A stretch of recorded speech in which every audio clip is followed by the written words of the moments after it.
pagi Bu Yanti. Om Swastiastu, Bu Ayu. Om Swastiastu, Bu Yanti. Silakan duduk. Terima kasih, Bu Ayu. Oke. Ada apa nih Bu Yanti? Ada yang bisa saya bantu? Maaf ya Bu Ayu, saya boleh mengganggu waktu sebentar. Oke. Tidak apa-apa Bu Yanti. Ya, kebetulan hari ini juga saya tidak ada kesibukan. Bagaimana nih Bu Yanti? Ada hal yang bisa saya bantu? Begini Bu Ayu, hari ini saya rencananya mau ke Kucing bersama teman saya. Masih saya datang ke sini. Saya minta bantuan Bu Ayu sebagai pengamat Bu Ayu untuk mengamati coaching yang akan saya lakukan dengan teman saya yaitu Ibu Anissa. Oh begitu. Jadi di sini Bu Yanti meminta saya sebagai pengamat dan Bu Yanti sebagai coach dan rekannya lagi satu siapa nama? Ibu Anissa. Bu Anissa sebagai coaching, begitu? Ya betul sekali Bu. Nah sebelum itu saya ingin bertanya kepada Bu Yanti. Bu Yanti tadi kan sudah menyampaikan Bu Yanti sebagai coach ya. Di sini penilaian apa yang Bu Yanti ingin pakai di dalam coaching nanti? Baik Bu, saya menggunakan model alur cerita di sini, yaitu dalam alur tersebut saya akan menanyakan tujuan permasalahannya apa yang dihadapi si kucing tersebut, kemudian identifikasi masalah, kemudian rencana aksi ke depan yang akan dilakukan, dan tanggung jawab serta komitmen apa yang akan dilakukan si kucing saya ke depan ini. Oh, baik. Lalu kompetensi apa nih yang ingin Bu Yanti capai dalam sesi coaching nanti? Baik Bu, nanti saya akan ingin mencapai 3 kompetensi. Yang pertama yaitu kehadiran penuh Ibu, di mana saya akan berusaha menjadi coach untuk hadir sepenuhnya untuk kucing saya ini, menggali potensi sehingga nanti Ibu Anissa bisa menyelesaikan permasalahannya. Kemudian saya akan menjadi pendengar yang aktif Ibu. Di sini saya akan mendengarkan dengan rasa, dengan empati sehingga si kucing saya ini nyaman bercerita dengan saya. Kemudian yang ketiga yaitu mengajukan pertanyaan-pertanyaan yang berbobot. Nah, di mana pertanyaan-pertanyaan ini yang bisa terbuka sehingga Ibu Anissa bisa merasa lebih nyaman mengutarakan permasalahannya yang dihadapi di kelas begitu. Oh begitu, baik. Nah dari ketiga kompetensi yang tadi Bu Yanti sudah sampaikan, nah yang mana nih kira-kira yang menjadi fokus di dalam coachingnya nanti? Saya ingin fokuskan ke memberikan pertanyaan berbobot ini. Oh, pertanyaan-pertanyaan yang berbobot. Berarti dari indikator yang tadi sudah Bu Yanti sampaikan, kompetensi pertanyaan-pertanyaan yang berbobot, apa nih kira-kira yang menjadi fokus dalam pengembangan ketercapaiannya coach nanti? Indikator pencapaian yaitu saya sebagai coach nantinya dapat menggali ide-ide dari si kucing saya ini Bu, sehingga si kucing dapat menyelesaikan permasalahannya sendiri serta dia juga bisa mendapatkan solusinya sendiri. Oh begitu, baik. Kira-kira kapan ini Bu Yanti akan melaksanakan coachingnya?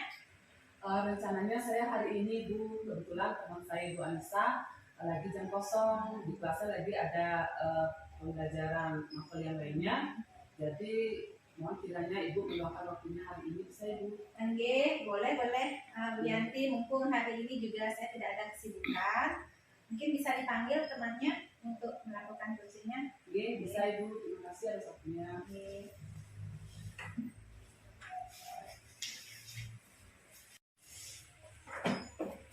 Ibu Anissa, silakan masuk. Terima kasih Bu Yanti. Selamat pagi Bu Yanti, Bu Ayu. Selamat pagi Bu Anissa. Silakan juga Ibu Anissa. Terima kasih Bu Yanti. Bu Anissa, saya dengar tadi Ibu Anissa mau bertemu dengan saya nih. Bisa saya bantu? Begini Bu, sebenarnya ada sedikit yang ingin saya sharingkan dan obrolkan dengan Ibu. Apakah Ibu mempunyai waktu? Bisakah Ibu luangkan waktunya untuk saya? Oh, bisa Ibu, silakan. Apa yang mungkin bisa saya bantu dari pertemuan kita ini, silakan. Oke, jadi begini Bu Yanti, saya kan di kelas ini ada sedikit permasalahan. Saya kemarin mencoba menerapkan pembelajaran diferensiasi di kelas. Hanya saja setelah menerapkan, saya kok bingung, kok jadi nggak terarah pembelajarannya. Jadinya saya merasa kebingungan, gitu Bu. Oh begitu. Jadi Ibu Anissa ini masih bingung dengan pembelajaran berdiferensiasi yang Ibu laksanakan di kelas. Ya betul Ibu. Ibu masih kebingungan apakah dia masuk di proses, apa produk, apa konten. Itu seperti itu Ibu? Iya, betul sekali Ibu. Jadi saya masih merasa kebingungan. Sementara kan pembelajaran diferensiasi ini sangat menarik ya dan sangat banyak manfaatnya untuk siswa. Jadi saya berharap saya bisa menerapkannya sehingga pembelajarannya bisa berpihak kepada murid. Baik Ibu Anissa, mudah-mudahan nanti bisa tercerahkan ya dari percakapan ini. Kemudian apa yang Ibu ingin dapatkan dari obrolan kita ini? Ya, dari percakapan ini saya berharapnya saya bisa menemukan solusi atas permasalahan saya. Jadi saya juga dapat menerapkan pembelajaran diferensiasi dan strategi diferensiasi yang tepat di kelas. Tadi Ibu Anissa berbicara tentang penerapan strategi pembelajaran berdiferensiasi yang belum optimal di kelas. Nah, menurut Ibu Anissa sendiri, bagaimana sih penerapan atau pembelajaran berdiferensiasi yang ideal menurut Ibu sendiri? Oke. Kalau menurut saya ya pembelajaran diferensiasi yang ideal itu adalah yang tentunya menggunakan FPP berdiferensiasi. Karena kan dalam FPP berdiferensiasi itu strategi diferensiasinya itu bisa terlihat dengan jelas. Oke, jadi menurut Ibu Anissa nih, idealnya harus ada FPP dulu, kemudian strateginya harus jelas, gitu ya. Nah, lalu dari skala 1 sampai 10 nih, Ibu Anissa sendiri merasa sekarang ini berada di skala berapa? Kalau menurut saya masih berada di skala 5 karena kemarin saat penerapan pembelajaran diferensiasi itu sebenarnya saya belum menyiapkan RPP diferensiasi. Jadi saya masih memakai RPP yang lama, cuma saya selipkan diferensiasi konten ke anak-anak dengan menyiapkan beberapa media pembelajaran seperti PPT, video, dan juga media pembelajaran realnya. Hanya saja saya merasa kok jadinya malah keburu-buru waktunya, terus pembelajarannya nggak maksimal, anak-anak juga jadi bingung. Jadinya seperti kacau jadinya kelasnya seperti itu. Oh gitu ya. Kira-kira selain itu ada nggak lagi permasalahan yang Ibu Anissa alami di kelas? Kalau di kelas sebenarnya itu saja, mungkin di luar kelas ya. Jadi saya merasa saya kurang referensi, dalam penerapan pembelajaran diferensiasi. Jadi seperti yang saya tahu di sini juga dari rekan-rekan yang lain masih belum banyak yang menyiapkan menerapkan pembelajaran diferensiasi di kelas. Jadi saya kesulitan rasanya untuk mau minta saran dari rekan-rekan kerja yang lain. Jadi apa yang akan Ibu Anissa lakukan agar keluar dari kebingungan ini? Kalau menurut saya kan karena kemarin itu saya merasanya tidak terarah itu karena pembelajaran diferensiasi yang saya terapkan tanpa menggunakan RPP diferensiasi. Jadi menurut saya untuk kedepannya agar bisa menerapkan pembelajaran diferensiasi ini dengan baik itu dengan membuat RPP berdiferensiasi. Ada lagi kira-kira Ibu Anissa? Mungkin seharusnya walaupun di rekan kerja belum ada yang menerapkan, harusnya saya mencari referensi lain seperti saya membuka PMN atau YouTube atau sosial media lainnya yang berisi mengenai contoh-contoh penerapan pembelajaran diferensiasi di sekolah-sekolah lain. Oh begitu, oke lah baik. Tadi saya tangkap dari pembicaraan Ibu Anissa, ada 2 rencana untuk mengantisipasi permasalahannya Ibu. Yang pertama membuat FPP berdiferensiasi dan yang kedua mencari referensi. Itu ya Bu ya. Ya betul. Nah, yang mau saya tanyakan lagi, kira-kira mana yang Ibu akan rencanakan atau laksanakan terlebih dahulu? Oke. Kalau menurut saya yang pertama kali yang bisa saya lakukan adalah saya membuat RPP berdiferensiasi terlebih dahulu karena kebetulan kan saya akan mengajar di hari Jumat ini. Sehingga sebelum mengajar saya memerlukan FPP berdiferensiasi. Ya, kira-kira kapan Ibu Anissa akan melakukan ini? Kalau untuk persiapan FPP diferensiasi saya akan mulai dari malam ini. Saya akan berusaha menyiapkan FPP diferensiasi yang akan saya gunakan di hari Jumat. Wah hebat Ibu Anissa. Kira-kira nih yang saya menanyakan, Ibu Anissa akan membuat FPP malam ini. Dengan siapa Ibu Anissa akan melakukan atau mengerjakan FPP dalam secepat itu dalam 1 malam ini? kalau saya kebetulan ada salah satu rekan saya dari sekolah lain namanya Bu Eka.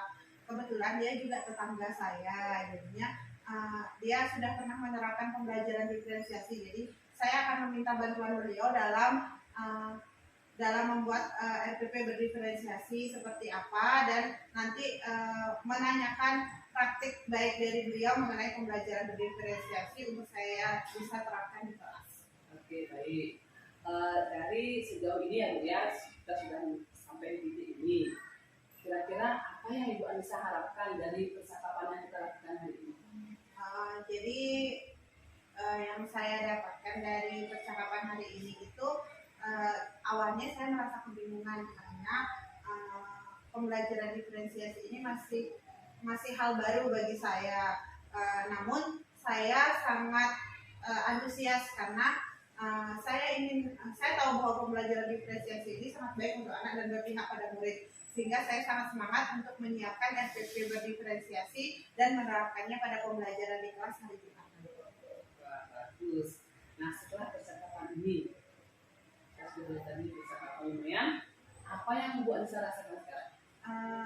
Saya merasa sudah cukup lega karena saya sudah mengeluarkan unek-unek yang saya rasakan, pengalaman yang saya rasakan selama pembelajaran, dan saya juga dari pertanyaan-pertanyaan yang diberikan, jadinya saya dapat menemukan solusi dari permasalahan yang saya hadapi dengan menciptakan, membuat MPP, berkolaborasi dengan guru yang lain, dan juga saya harus meningkatkan diri dalam pembelajaran dengan lebih aktif lagi dalam PMM atau mencari referensi di sosial media lainnya. Wah, hebat sekali Bu Anissa. Saya jadi penasaran nih. Ibu Anissa kan tadi bilang akan secepatnya nih melakukan pembelajaran yang tadi Ibu Anissa sampaikan. Semoga anak-anak kedepannya lebih antusias ya dan lebih terarah. Jadi saya ingin tahu, ingin sekali bagaimana sih lanjutan dari pembelajaran Ibu Anissa yang akan dilakukan di kelas. Nanti Ibu Anissa atau enggak saya ada waktu, saya boleh nanti saya diundang ke kelas Ibu Anissa saat pembelajaran berlangsung, atau Ibu Anissa bisa nanti menjelaskan sama saya atau bercerita kembali dengan saya setelah Ibu Anissa melakukan pembelajaran berdiferensiasi dengan paparan seperti tadi. Baik Ibu, jika Ibu ada waktu hari Jumat, mungkin Ibu bisa sekaligus jadi observer saya di kelas mengenai pembelajaran berdiferensiasi, dan nanti juga setelahnya Ibu bisa memberikan refleksi apakah pembelajaran diferensiasi yang saya lakukan sudah cukup baik atau belum. Baik Ibu Anissa, saya tunggu waktunya nanti. Oke, baik. Terima kasih Ibu atas waktunya dan sudah mendengarkan permasalahan saya. Baik, terima kasih kembali Bu Anissa. Saya akan melanjutkan tugas saya kembali Bu Anissa. Baik, kalau gitu saya pamit nih Ibu. Selamat pagi. Selamat pagi Bu Anissa.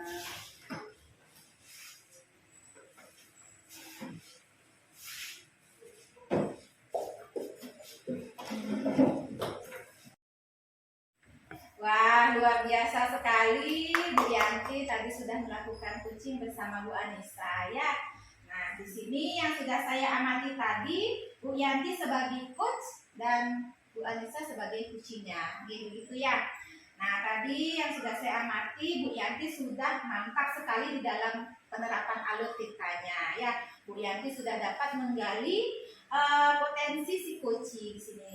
Nah, si coaching di sini Bu Anissa ya. Nah, Bu Anissa, saya sudah melihat tadi Bu Anissa sudah bisa memunculkan ide-idenya atas permasalahannya yang dihadapi Bu Anissa sendiri ya.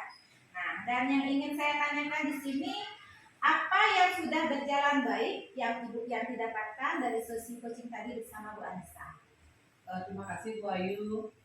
Coaching yang saya lakukan tadi bersama Ibu Anissa, kebetulan Ibu Anissa sendiri yang banyak berbicara, sehingga dia sendiri yang mengungkapkan masalahnya, kemudian menyelesaikan sendiri permasalahannya, dan saya juga berupaya menerapkan alur kita di sini Bu, di coaching ini, di mana saya menanyakan tujuan kegiatan coaching tersebut, kemudian saya mengidentifikasi masalah atau menanyakan apa masalahnya dari coaching tersebut, terus mengkorek-korek lagi lebih dalam masalahnya, kemudian menanyakan rencana aksinya ke depan, dan tanggung jawab si coach ini dalam melaksanakan komitmen yang ingin dia capai ke depan. Seperti itu. Terima kasih Bu Yanti ya. Nah, dari dari hasil pengamatan yang sudah saya lihat tadi, Bu Yanti juga sudah sangat antusias di dalam memberikan pertanyaan-pertanyaan yang berbobot ya, sehingga Bu Anissa tadi sudah bisa memberikan jawaban sesuai dengan ide-idenya sendiri. Nah kemudian itu sendiri ya gininya inti coaching itu ya Iya. si coach tidak memberikan solusi, namun si coach sendiri yang bisa menemukan solusi dari permasalahannya yang dihadapi.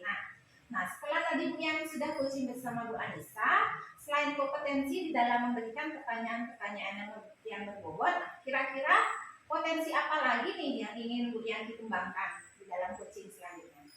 Baik Ibu, yang ingin saya kembangkan lagi untuk coaching selanjutnya yaitu saya ingin mengembangkan kehadiran penuh Ibu, mendengarkan secara aktif. Saya selalu menjadi pendengar yang aktif apapun kendala-kendala yang disampaikan oleh psikologi saya. Oke, baik, luar biasa Bu Yanti. Bu Yanti sudah bisa coaching bersama Bu Anissa, sudah terlihat penerapan alur ceritanya itu sudah baik sekali ya. Nah, kira-kira ada yang mau disampaikan lagi Bu Yanti pada saya? Untuk hari ini mungkin sudah cukup dulu Ibu. Kalau nanti saya membutuhkan Ibu, saya akan menghubungi Ibu atau mencari Ibu ke ruang Ibu. Oke, baik Bu. Jadi baik Bu Yanti, saya akan bersedia jika Bu Yanti ingin berbincang-bincang atau sharing dengan saya, nah saya siap untuk meluangkan waktu. Terima kasih Ibu atas waktunya. Om Santi Santi Santi. Oke, Om Santi Santi Santi.